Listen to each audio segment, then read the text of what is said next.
Hi, I'm Brandon. I'm an alcoholic and addict in recovery, and today I'm going through Chapter 3 from The Untethered Soul by Michael A. Singer. This chapter tackles one of my favorite subjects, which is the concept of the self and what is the self. And it's important for us as alcoholics and addicts who have so much identified with our thoughts and emotions in the past to explore this a little bit, because what we're going to find, I think, is going to help ultimately with the overall recovery and the healing process. So this chapter focuses a lot on identity, who we are, and Singer does a great job of challenging our traditional perceptions of the self. So to sum this up, we've got a tendency to think of ourselves as the sum of our experiences. We use labels, stories to describe who we are. So we might say, I'm a person who grew up in such and such town, and I moved to this town because of college, and then I got married and I got this job and blah, blah, blah. So we tell this story of ourselves, and that's what we think of as ourselves. But these labels and these stories change all the time. We grow, we change, and then circumstances beyond our control, like getting fired from a job, force us to change our labels. So, for example, from employed to unemployed. So, yet there's something that remains steady about our identity and sense of self through all of this. So, even though you might get fired one day, the next morning when you look in the mirror, it's still you looking in the mirror. So there's something that's staying constant in spite of all of the changes in our life. So what is that thing?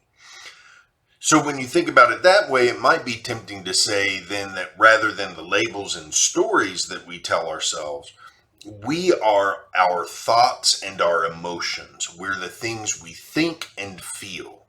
But there's some issues with that way of thinking too. So considering what we need to do is consider the way that we set ourselves apart from the objects that we look at. So let me read a paragraph from the book that's going to help with this a little bit. So he says, it's actually pretty easy to see that you are not the objects you look at. It's a classic case of subject-object. It's you, the subject, that is looking at the objects. So we don't have to go through every object in the universe to say that object isn't you. We can easily generalize by saying that if you are the one who is looking at something, then that something is not you. So right away, in one fell swoop, you know what you're not. You're not the outside world. You're the one who is inside looking at that world. So if we know that we are not the things that we can observe, that's what we're saying here. We are not the things that we can observe. Then what does that mean about our thoughts and our emotions? Because we can observe our thoughts and our emotions. So does that mean that we aren't our thoughts and our emotions? Well, think about that. And what happens when we stop letting our thoughts and our emotions define our sense of self? What happens when we say, I'm not my thoughts and emotions, I'm the thing observing my thoughts and emotions? What does that look like? What does that thing look like? So think about it this way. Have you ever had a moment where your head was so noisy with thought that you could barely stand it? If you're an alcoholic or addict, I'm willing to bet the answer is yes. And most people have experienced those kind of moments. Now, on the flip side of that, have you ever had a moment where your head was so quiet that you weren't thinking at all? Most of us have also had those moments, even if they've happened infrequently. But if we are our thoughts, then in those moments where we're not thinking about anything, we would cease to exist. But we don't. And that doesn't happen clearly. And so there's still something there that's experiencing the non-thinking time.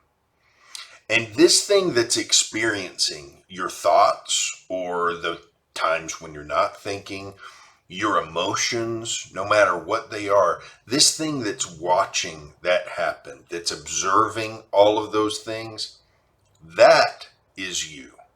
The thing experiencing existence regardless of labels, stories, emotions, or thoughts. The thing that experiences that existence without judgment.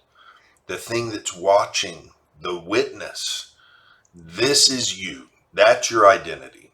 And the rest of the book really rests on this concept.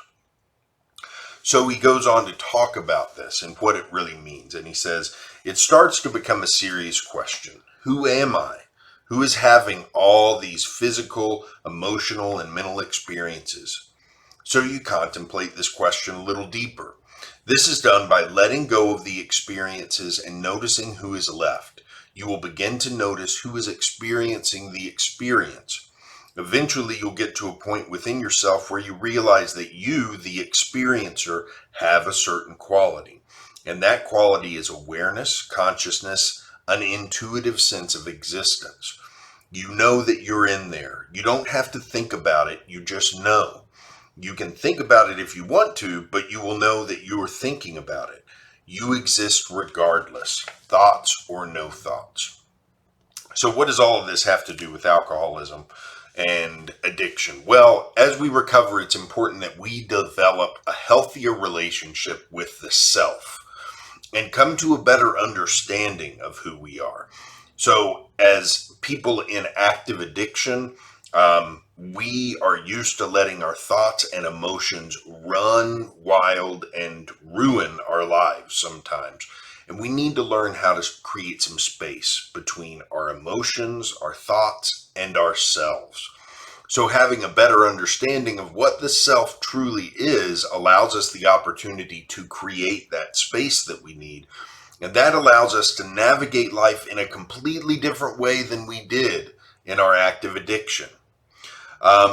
So it's really important for us to consider that and think about some of these things, even though it might seem a little new agey or a little philosophical. This is important stuff because it helps us realize what we are, what we aren't, and helps us to put a different perspective on life than we've ever had in the past. And that's going to help when we get to the next part of the book, where we're talking about awareness and being aware of not only the world around you, but your influence on the world. And what can you really do? What do you really have control over? The answer is not much. But if we know that and operate within the bounds of what we can control, then all of a sudden life becomes a much more peaceful and satisfying experience. And as anybody who's gone through significant work in a recovery program knows, recognizing what you can control, what you can't control, and making peace with that is a huge part of the process. So this is all part of the process. Again, this book is not written specifically for addicts and alcoholics, but it is something that has helped a lot of alcoholics and addicts heal as they go through their recovery process and really search for that meaning behind the question of who am I, who really am I? Am I all of these things that I think and feel and experience, or is there something more there? And the answer is yeah, there is something more there. And once we realize that, we can create some space between ourselves and the things that have been causing us so much turmoil and chaos in our lives. Have a great day. I'll be back here tomorrow with more from the Untethered Soul.